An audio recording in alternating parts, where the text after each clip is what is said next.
¿Por qué hablar de estos términos que son más evolucionados de la anatomía? Porque he detectado cuál es el problema del estudiante. ¿Por qué no comprende la neuroanatomía? ¿Sabe qué es? Es que entiende las vías, pero no entiende los conceptos. Sabe para dónde va una neurona. El problema es que, y sabe que lleva propiocepción inconsciente. Lo que no sabe es qué es la propiocepción inconsciente. Entonces se cae todo. Esto es la sensibilidad. Esto es lo que nosotros somos capaces de sentir a todo nivel. La sensibilidad se va a dividir en dos tipos. Sensibilidades conscientes e inconscientes, pero no es una palabrería. La conciencia es un área del cerebro. Y la inconsciencia también. Lo que es inconsciente va a llegar al cerebelo. El cerebelo va a formar un cerebro inconsciente. Por lo tanto, la sensibilidad inconsciente, todo lo que llegue a este nivel va a llegar al cerebelo. Eso significa, en primera instancia, que un fascículo espinocerebeloso dorsal, ¿qué llevará?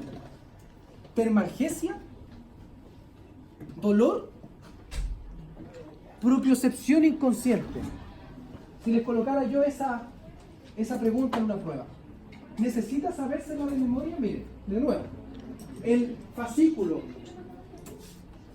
espinocerebeloso dorsal, usted no lo conoce todavía. Espinocerebeloso dorsal lleva propiocepción consciente, tacto discriminativo, sensibilidad vibratoria, propiocepción inconsciente. ¿Qué coloca? ¿Ve que entender los conceptos más importantes que las vías? Eso es lo que yo quiero que entienda. Esto, la conciencia está a nivel del tálamo. Todas las estructuras que van a ser conscientes, todas las sensaciones conscientes van a llegar al tálamo. Y del tálamo se van a distribuir a través de una neurona terciaria o tercera neurona de una vía hacia la corteza cerebral. A cualquier área. Ahí tenemos después a qué área. Lo importante es que cuando llegó al tálamo, el tálamo es un supernúcleo, dividido en varios subnúcleos. Entonces, una vía que llegó al tálamo lleva conciencia. Y eso significa de que el dolor puede llegar a ese nivel, ¿sí? Y ser consciente. La propiocepción consciente, ¿qué será? La sensación consciente de sí mismo, de la posición en el saber que yo estoy hoy parado y ahora estoy caminando. Usted eso lo hace consciente.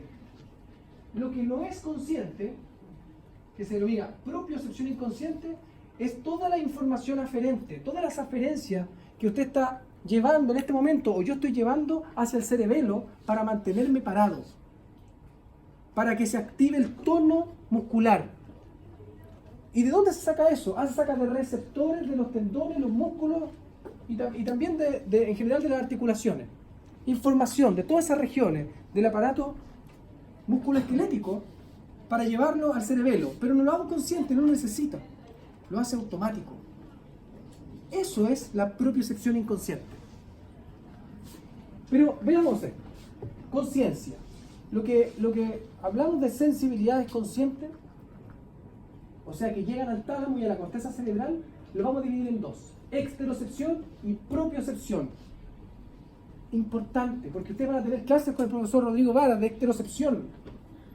Y usted va a decir, ya, me acuerdo, la clase de exterocepción 1 hablaba de vía visual, pero nunca supo por qué se llamó exterocepción. ¿Qué es la exterocepción? Sentidos y sensibilidad somática, que sigue siendo sentido. ¿Por qué? Porque la exterocepción es todo el registro del medio ambiente.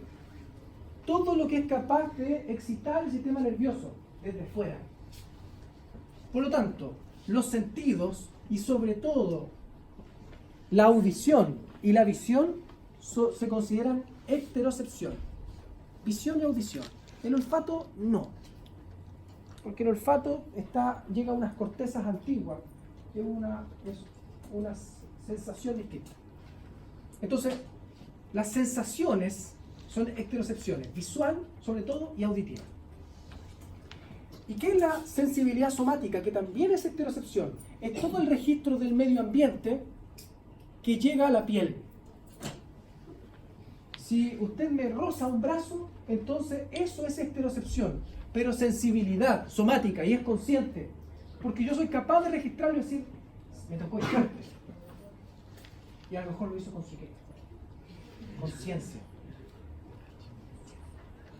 ¿Cómo se descompone esto? Bueno, dijimos cómo se descomponía esto. Visión y audición.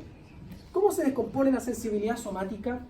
La sensibilidad somática se descompone en tacto, presión, frío, calor, dolor. Son como 5 subsentidos, pero todos llegan a niveles de mecanorreceptores o receptores de la piel. En cualquier lugar. Solo que el tipo de receptor va a ser la gran diferencia. Y el tipo de neurona involucrada con ese receptor va a ser la diferencia. Pero ambos van a ser ecterocepción. Y ambos son conscientes. La conciencia también es mantenida por este sentido, que es muy difícil de traspasarle la idea.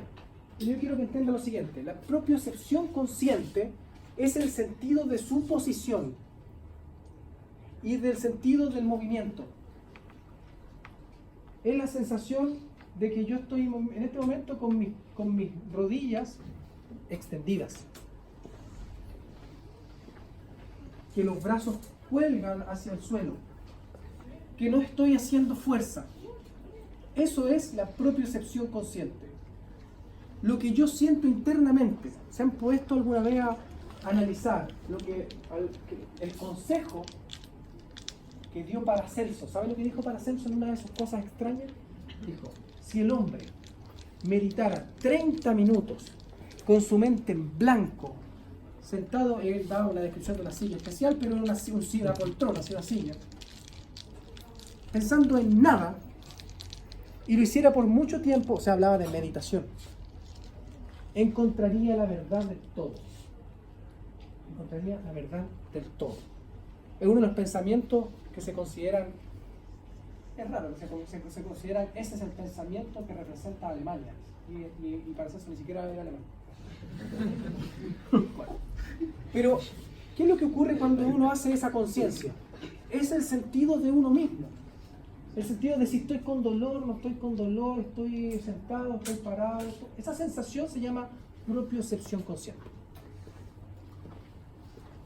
¿Quién lo registra? Lo registran huesos, más bien receptores en los huesos, en la articulación, en la piel, etc., en los músculos. Pero también existe la propiocepción inconsciente. Y la propiocepción inconsciente, que dijimos que todas estas iban al cerebelo, y ahí la gran participación del cerebelo. El cerebelo normalmente se conoce como un centro regulador del sistema vestibular, ¿cierto? De la posición espacial o estática. No, el cerebelo es mucho más que eso. Pero si hay paper y paper y paper, el cerebro es capaz de pensar por sí solo, es una conciencia aparte, analiza el dolor, es capaz de producir movimientos, analiza los movimientos, los refina, tiene interacción con el sistema extrapiramidal, regula el sistema extrapiramidal. O sea, usted quiere mover un músculo, el que realmente le mueve el músculo usted tiene la sensación de querer moverlo, pero quien le mueve ese músculo de tal manera de hacerlo después automático, por ejemplo, cuando usted quiere manejar, que usted está manejando, hablando por teléfono, que no debía hablar, pero hablando por teléfono, hablando además con el amigo que está sentado al lado, hablando con el de atrás, manejando y pasando un cambio, y usted no sabe todo lo que está haciendo. Pero esa es pasar cambio de manera automática, que usted no está pensando que va a ser tercera. Usted lo pasa. Eso no está dentro de la conciencia, eso está dentro del cerebelo. Propiocepción entonces inconsciente. Es el registro, todas las aferencias que registran inconscientemente las articulaciones, usos neuromusculares, los aparatos tendinosos de Golgi. Todos esos receptores que llevan aferencias al cerebelo, ¿para qué? Para que el cerebelo después devuelva una vía eferente y produzca lo que nosotros conocemos como el tono muscular, para que refine los movimientos, para que no sea una musculatura flácida. Y la interocepción, ¿qué es? Todo el registro de aferencias de receptores que se ubican en las vísceras. Todas las sensaciones que se ubican a nivel de las vísceras y no es parte de la conciencia. La motilidad, por ejemplo, intestinal, que va a ser una vía eferente, va a ser producto de las aferencias que se usaron a través de la interocepción. Por lo tanto, existe una serie de sensibilidades que van a provocar vías. Esas se van a denominar vías aferentes. Entonces, cuando hablamos de vías aferentes es más complejo que cuando decíamos, bueno, las aferencias suben hacia el cerebro. No es así, es mucho más difícil. Entonces, clínicamente, ¿existen métodos para evaluar una u otra, por ejemplo? Claro. Si usted, por ejemplo, existe un diapasón que le podrían golpear ciertas regiones de hueso, donde usted puede registrar la vibración. Eso se llama el registro de sensibilidad vibratoria. Sensibilidad vibratoria. ¿Dónde está eso? Ahí. Sensibilidad vibratoria. ¿Y cómo lo hace? Golpeando parte del hueso. Normalmente a nivel de los procesos anquiloides, del radio de la uña. ¿Podemos evaluar propiocepción consciente o inconsciente? Sí, muy sencillo. Fíjense que mantenerse en posición de bipedestación estable, si usted le dice párese y no se mueva, su movimiento, su oscilación es mínima, pero igual oscila, porque sus músculos están intentando mantener una posición muy estable y su oscilación es mínima. Pero si una persona tiene una lesión medular, por ejemplo por una neoplasia, que le comprime el cordón posterior de la médula, entonces, que es donde va la propiocepción consciente, entonces el individuo va a perder la propiocepción consciente, la va a perder. Bueno, usted necesita 2 de 3 sensaciones de propiocepción y ecterocepción para mantenerse en pie. ¿Qué le quiero decir con eso? Usted necesita tener ojos abiertos, ecterocepción. La visión, primero, porque si usted cierra los ojos empieza a bambolearse un poquito más. Y sobre todo después de un par de segundos.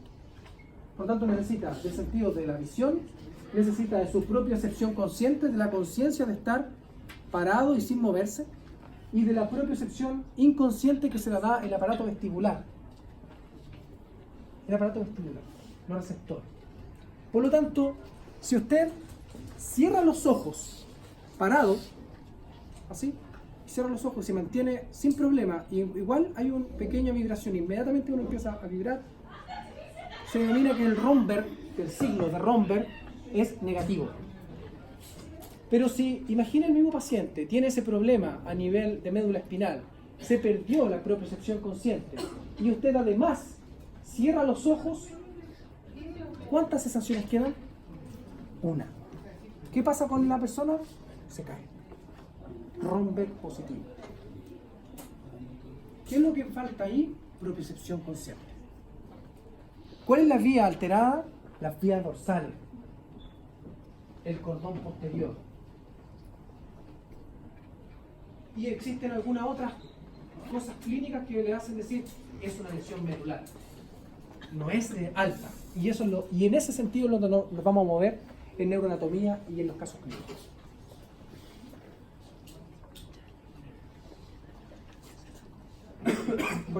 Con respecto a las neuronas motoras, vamos a decir así. En relación a las eferencias, a las que van descendiendo, yo sé que estamos en la hora, pero deme 3 minutos. Solo esta diapositiva. En las vías descendentes vamos a tener tres clases de neuronas. Y usted la va a entender ahora porque yo les dije sobre estas neuronas. Las neuronas que se denominan alfa motoneuronas. ¿Se acuerdan lo que era una motoneurona? ¿Se acuerdan lo que era una motoneurona? Una superneurona. Una neurona multipolar, Golgi tipo 1, gigante, etc. Pero si además es alfa, ¿qué significa? ¿Qué es? Sí, que es rápida. Pero específicamente el alfa, ¿qué significa? Que su tamaño de axón es grueso. Muy grueso. Las más rápidas que existen. Esas alfa motoneuronas son las que inician los movimientos. Porque esas son las que inervan los músculos esqueléticos a nivel extrafusal.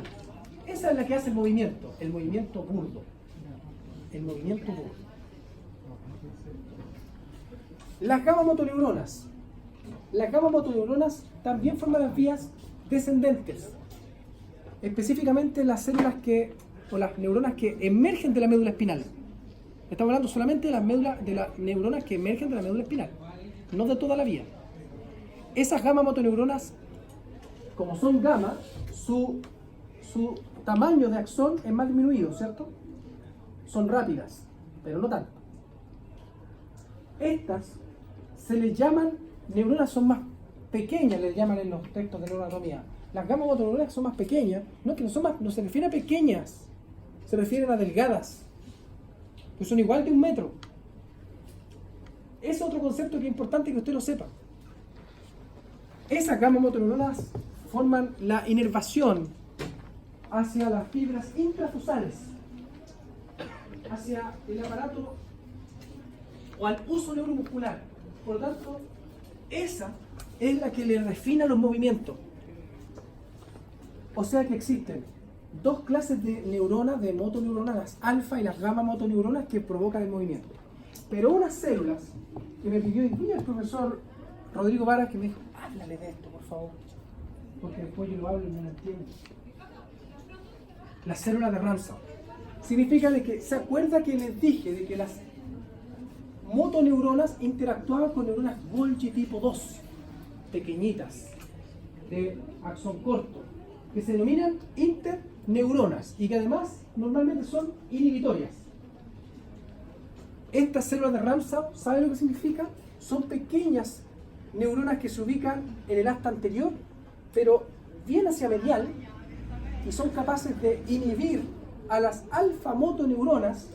Cuando se produce un movimiento, inhiben con conexiones laterales al resto de la alfa motoneurona, haciendo de que la que va por el centro provoque la inervación y el movimiento, pero que no se propague el movimiento por las otras alfa, porque si no el movimiento sería demasiado inespecífico. Regulan entonces la propagación del movimiento, porque si no tendría usted un movimiento estilo tipo parkinsoniano, así se llama, tipo parkinsoniano. Pero nosotros no tenemos ese movimiento, nuestro movimiento es fino. Por lo tanto, 3 células nerviosas son capaces de formar la motoneurona inferior. Motoneurona inferior. ¿Qué significa eso? Que tenemos una motoneurona superior y una motoneurona inferior. Dijimos que la vía descendente estaba conformada por 2 neuronas.